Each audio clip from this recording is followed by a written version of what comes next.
Welcome to the Adventure of Scripture of the Day. Today we're continuing in James 1, verse 19.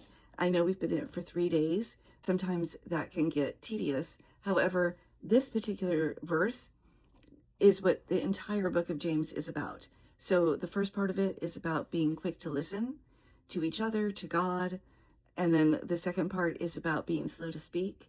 The third part is about being slow to anger, the pitfalls of anger and unforgiveness. So I'm going to reread it because sometimes it takes a little bit of repetition to get things into our long-term memory. In our short term, it's hard to recall when we really need it. But if it's in our long term, it's something that can come to our mind in crisis or when we really need it. In this particular case, when anger comes, we need those scriptures to call on to take every thought captive.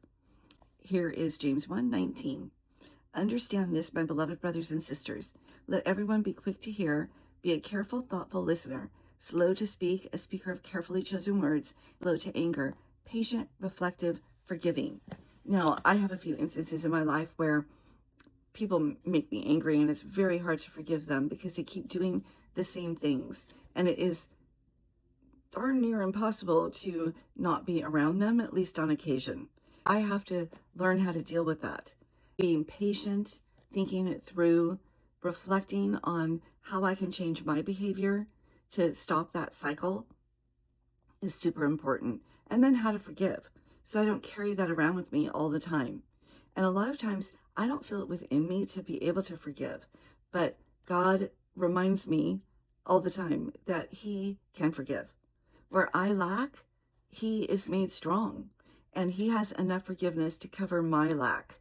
I just close my eyes and I just ask God to forgive that person, that forgiveness that He is capable of wash over me, just permeate my being, because your skin absorbs so much. It only takes 40 seconds to absorb through your skin. So I am trying to absorb everything through my mind, my skin, my entire being, that forgiveness. So if you struggle to forgive sometimes, then ask God, because He's big enough to forgive. He has enough forgiveness to cover your lack. Have a great day.